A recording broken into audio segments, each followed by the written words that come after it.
It's not the government, the church, or even our schools. The home is the actual foundation of all societies, and it is steadily deteriorating. Do you realize how valuable your home is? Are you willing to do the homework required to be an influencer? A home influencer. Welcome to Homework with Kim. I'm Kimmoy Ferguson, and together we take a candid look at our homes and the work we need to do within its four walls and in our families in order to fulfill our God-given assignments. Just look around, you see it. We have some homework to do, so let's get started.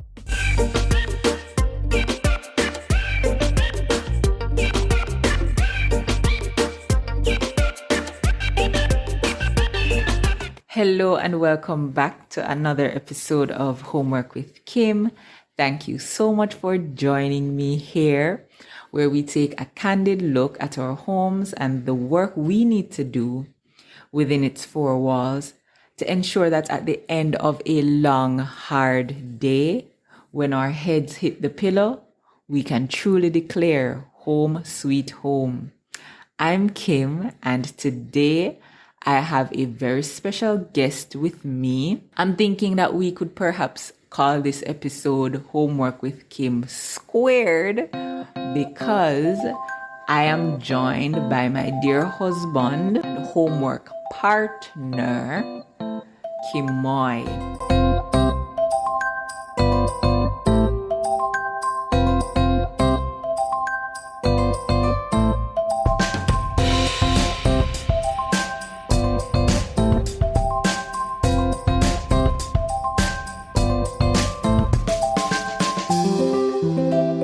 Yes, he is making his debut on the Homework with Kim podcast. And I know it's often said that nothing happens before the time.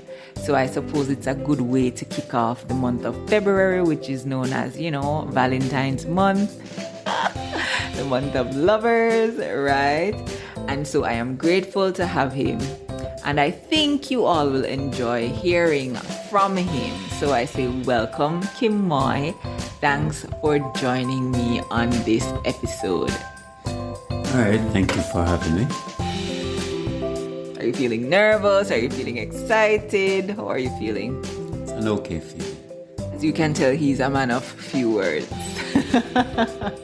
No, we got married June 28, 2014. That's approximately 8 years ago, a little over 8 years ago. And if we were to be honest, while we've had many triumphs, there were times when we expressed, some major concern because of the many struggles we were encountering within our marriage. We knew and still know that we love each other, but we couldn't help but wonder why we seem to have so many differences between us. I mean, if we're truly meant to be, as the movies say, this marriage thing should be a walk in the park, right? Not so. We know that all married couples have their differences simply because of the fact that we are individuals coming together to try to walk as one. We grew up in different families. We have different backgrounds, different priorities as a result of our different personalities. And we know, of course, the obvious differences between men and women. We're not just different physically and emotionally, but also hormonally. Of course, those factors play a huge part in how we manage life together, how we work together in building a home and a family. And while you're dating, getting to know each other, and you're in the honeymoon phase, you're not able to necessarily identify those differences immediately, but those distinctions become very apparent when you get married and you live together and are interacting within the daily routine of a marriage relationship. And so these differences end up being the reason why sometimes we struggle, and we want to be open and honest with the hopes of helping other persons to know, hey, don't be fearful. Like, struggle is not necessarily indicative that there's something wrong with you or something wrong with your relationship. But in walking as one, it has to get a little uncomfortable as you try to find a happy medium. Talk about being compatible, which just assumes that you have so much in common with this person. But I think 8 years later, talk about the importance of compatibility. We just need to be compatible in figuring out how to work out the differences. That is where the true compatibility lies. And we want to talk to you today about just a couple of areas where we've had differences and how we've had to work through those differences, sometimes with smiles, sometimes with tears, some frustration, sometimes with help from others. And we just want to share that with you today. So let's get into the conversation.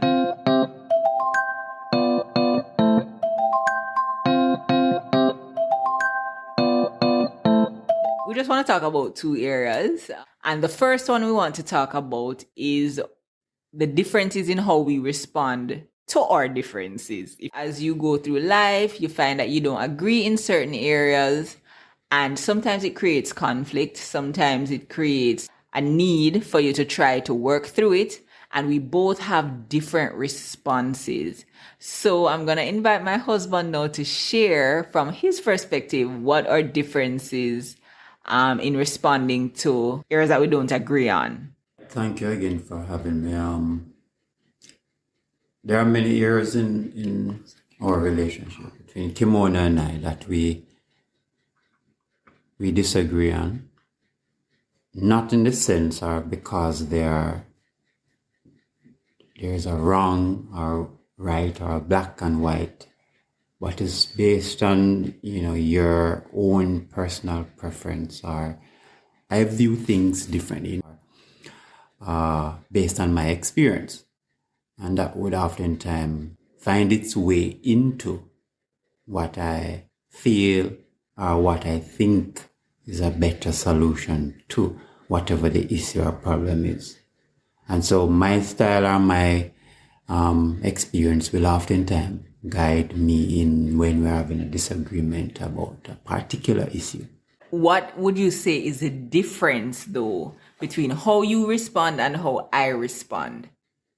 Well, one particular difference is dealing with an issue here and now versus another time, in the sense of thinking through what it is that you're feeling, dealing with whatever it is you're feeling, my emotion, temperament, where it is that I'm able to make a more logical, or have a more logical response rather to the situation. For instance, we're talking about facts versus an experience. So facts would speak for Kimona what is written or what exists or happened that was proven. And for me, experience would be that this is how it happened for me. And then therefore it would probably clash right there and then. So my experience versus what fact says is oftentimes an area in which we have a difference. So I suppose I would agree to some extent, because of a truth, whenever we have disagreements, whenever we have conflicts, my first response is to deal with it in that moment. I don't want to wait. I'm not the type to sit down and be like, oh, I need to get my thoughts together, or I need time to defrost or anything like that. I certainly want to talk about it right now. I don't want to let the sun go down then and we haven't handled it. Whereas, as he mentioned, he is more of the type to not want to deal with it immediately. And it took me, and still has taken me a while, to really grasp how it could be beneficial. But I have seen instances for sure when it has been helpful to not try to skin the cat immediately, not try to tackle whatever issue we're having immediately, but to give it some time. And even in those moments, I would still prefer to handle it same time. But that's certainly an obvious difference between how we handle disagreement or conflict.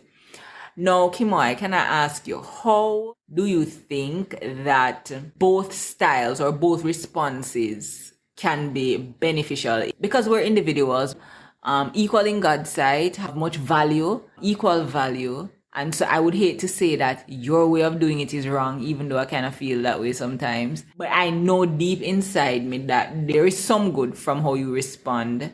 How do you think there is like the balance? Like, how is there good in how you do it and good in how I do it? Because we can sometimes more easily identify the wrong in how the other person does it. We're highlighting, the good in the differences between us. Thinking about your question, if your perspective makes a difference in what the issue is or the challenge is, then in my heart and mind, I would settle with that. But if it is that it just speaks of, what your perspective is, then it's something that I would then probably have a hard time settling with. But our differences, they create opportunities for us to learn, I would say, from each other. Or probably see how it is that my take on the matter can be applied to the situation. So I would say, you on the other hand, listening or hearing what it is that my take is, the onus or responsibility is on you to think about what it is that I am saying. Likewise, the onus is on me now to also think about what you're saying and not just try to ignore it because it's your opinion versus mine, but see where it is that we can apply our differences. I mean, if it don't make any sense, if it don't apply or have any positive bearing on what the conflict is, then don't write. You cannot use that. But who determines what makes sense or has any bearing on what the issue is? Because again, it's your perspective versus my perspective. And I think that's a pitfall that we've experienced, because I automatically assume that because I don't see it that way, it's wrong. And you do the same simply because we influenced, as you said, by your experience, me influenced by what I believe to be factual based on certain other things, as well as my experience. I think also updating our view of what makes sense and what we should give room to would certainly help us in terms of responding in a more reasonable fashion. It's a difficult thing to do, and will probably continue to be a difficult thing for any one of us to determine who is right and who is wrong. So that's on the premise of which I started off by saying, it is for me to think. This is going forward. It's for me to think about what it is that you're saying. So therefore, we disagree better in the sense of which going forward, we think about what the other person is saying making sense. Is it actually helpful? Will it be able to deal with or help us deal with what our disagreement or challenges are? And therefore, respond from that place or apply whatever is being shared from your perspective versus mine. If it is that I am saying something that also, or oftentimes probably can find ourselves pretty much applying remedy to the situation, but not willing to see it. So I think that's also a barrier which we have to be willing to look at. Not trying to share our opinion only or get our point across, but make sure that what we are actually saying is usable information. It's a remedy for the situation. Speaking of usable information, I'm not sure if we see it exactly the same way, but we've heard other people say that being right or wrong is certainly not the end goal. If we're in a disagreement and at the end of it you feel like you're right, and you've proven me wrong, then you have not won.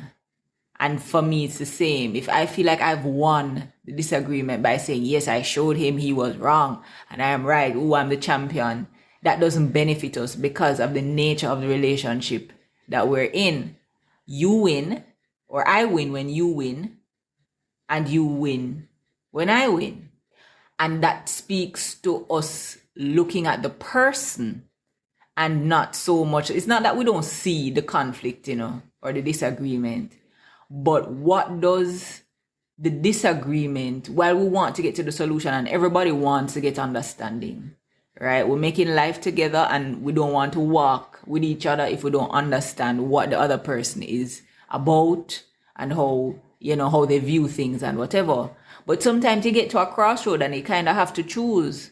Like, if this means that by going at it and trying to work out this particular difference means that I am going to leave the other person feeling, wounded or feeling, unheard or unseen, right? Then that is a lose-lose situation. And so I think if I were to say something helpful to somebody is, yes, it's good to understand each other, but don't be so driven and blinded by understanding each other that you're not seeing the other person, seeing that, hey, maybe I should just let this go and just choose to accept what things are right now. And that is, in and of itself, is a response to conflict.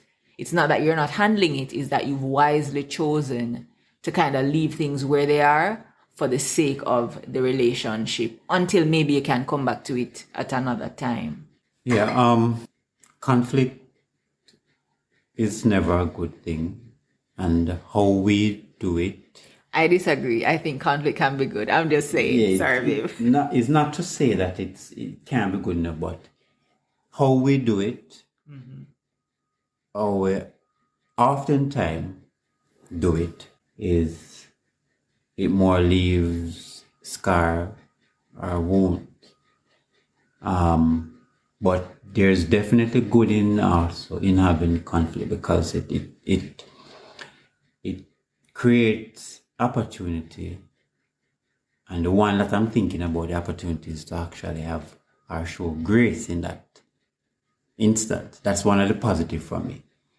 When you are able to have a disagreement, holding to your end or your perspective on the matter, but yet still view it from a place, even though you might think that you're right, you're now viewing it from a place of right. What the other person is saying is not wrong. So therefore, I'm going to show, grace or allow her to say what it is that she think is pliable and not push your end. So that's an upside for me in one of the ways in which conflict have a positive upside.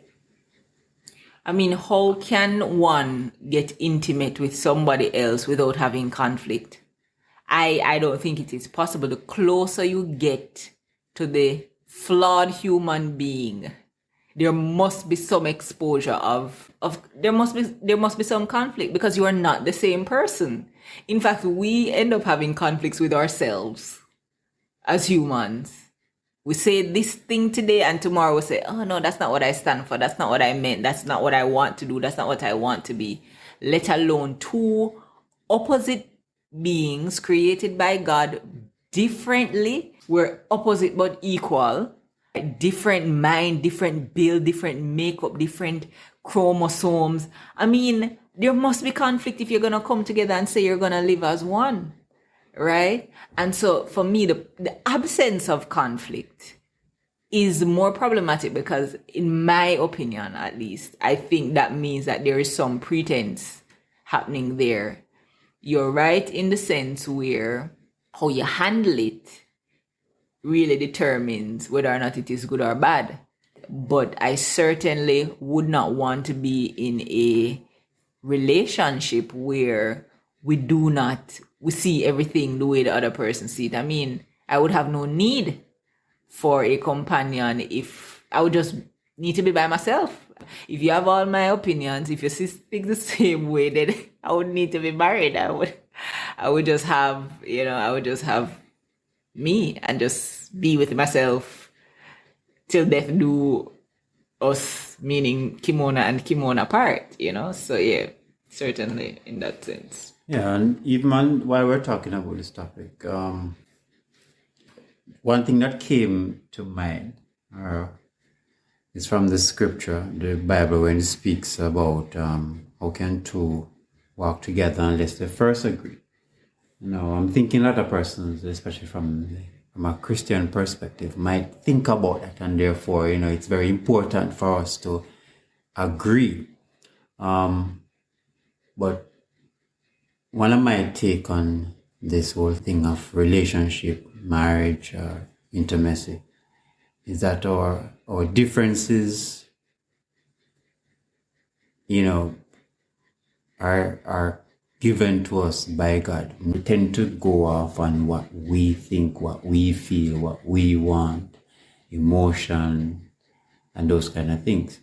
But when we look at it from the perspective of where God created us differently, we are wired differently, we experience things or approach things differently.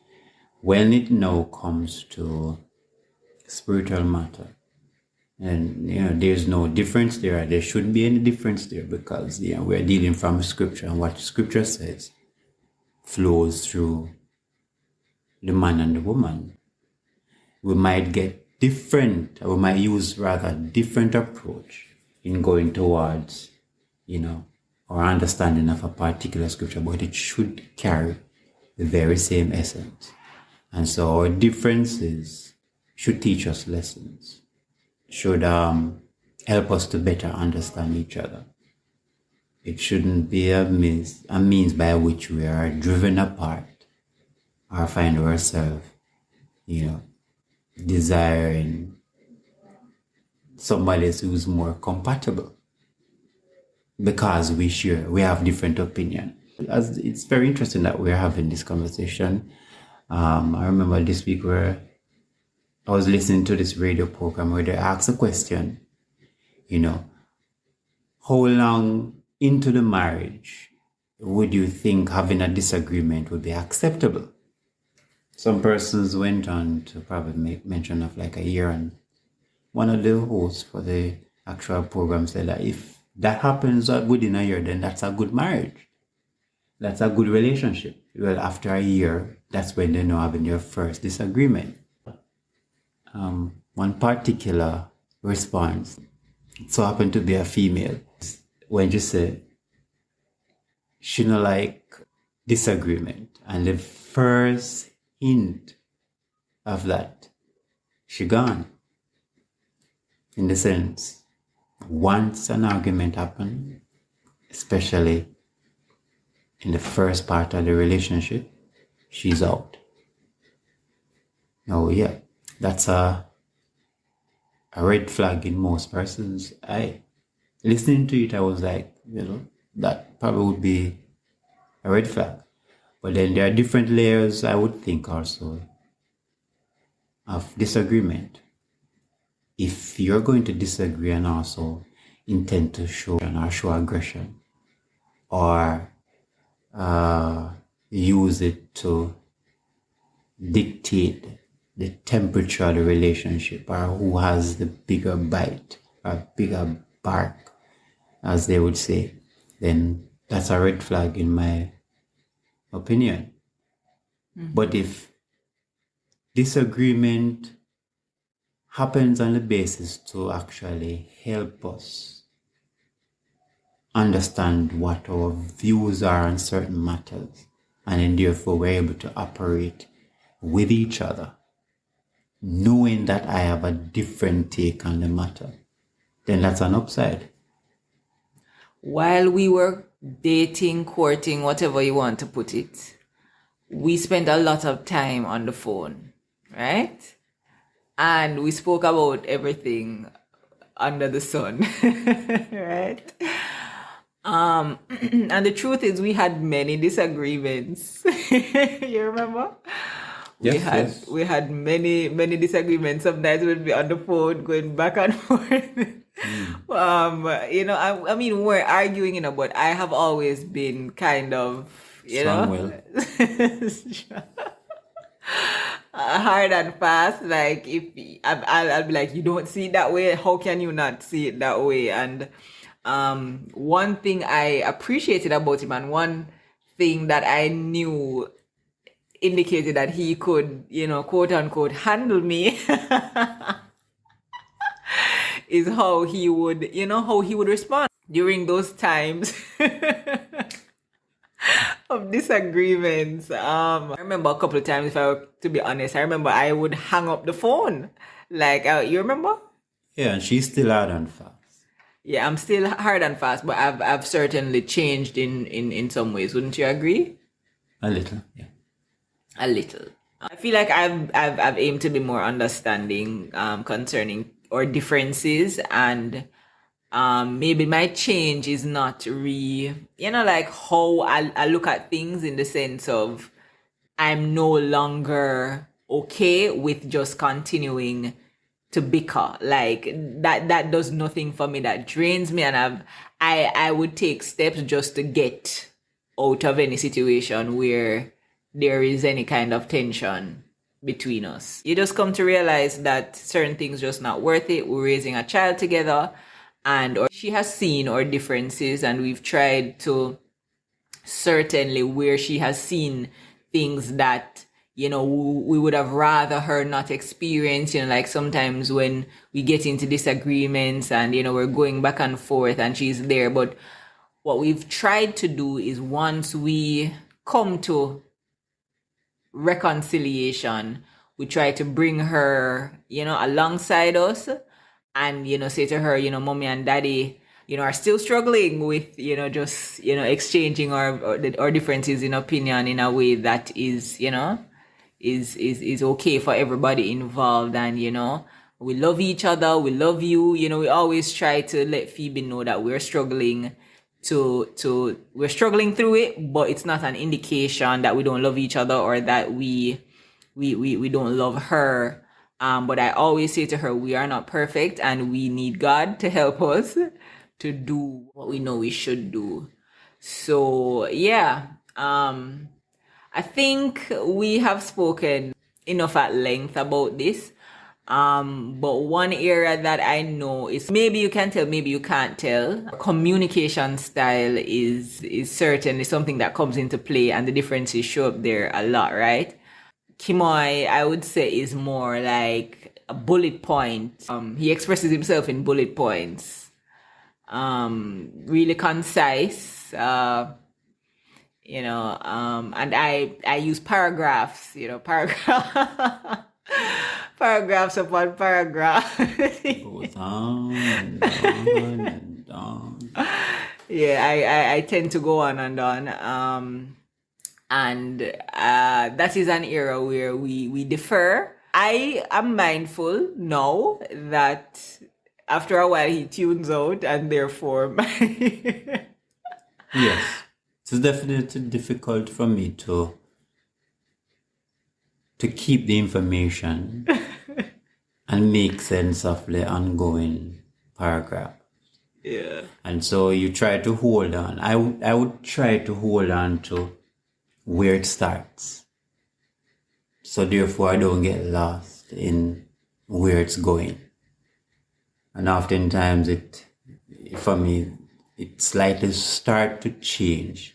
We move from the table is brown to now the chair is too close to the table. That kind of, drift. My mind start to hold on, or struggle to hold on to what makes sense, to know what seemed to be like a spillover of emotion. Right, and I think that speaks to the differences in how our brains are wired. Because for me as a woman, everything is connected. So we'll be having a disagreement and I'm expressing something and he's like, that has nothing to do with what we're talking about. And I'm like, it has everything to do with what we're talking about, because what happens at the supermarket translates to what happens around the dining table. It's not two separate incidents. And the difference between, I think, between us and a man, for example, they compartmentalize matters. So no, we're talking about, let's talk about the supermarket separate and then talk about the dining. No, I'm the same Kimona that was at the supermarket, and what affected me there is still affecting me now, and it translates. And also the fact that I am a talker, that is just how I am and who I am, and I will not apologize, and I have to accept the fact that he is not a talker. In fact, some inspirational married couple, one that we look up to, and they identified it. They say, I see what this is. This is not Kimona versus Kimmoy. This is that one. You don't remember them saying that? Yes, man, but I remember clearly telling that I was sitting and listening to you talk about the world and not saying anything. So I made that known. Yeah, but they could tell by how we express ourselves. I want to talk, and words of affirmation, words. I'm very big on words. And so I perceive love partly, a huge part, like how you express yourself to me. Are you just using, one sentence to tell me something? Yes. Right. That's how he does it. Yeah, he's a yes, no. Kind of person. But again, we are at the point where we are doing homework, right? It is a whole lot of work, and I'm sure just listening to us, you probably have to work through all of that. You got a glimpse into some of the work we've had to do, but we wanted to be transparent, and we have a beautiful family, and we are blessed by God. We do love each other. Yes, we do. We firmly believe that anything good worth having is worth working for. And also just understanding that there is nobody perfect, right? Sometimes you're in it and you're like, this is too much work. I need to go find someone or someone else that will, I'll have less work to do, only to find that, it's not to be found anywhere. Anything of value. You have to work at it and work through it. And we're working, and we are trusting God to see us through it all. He says that if he could marry again, he would marry me. Isn't that right? Let me think about it. Yes, I would. Were you trying to be funny? Yes, I would.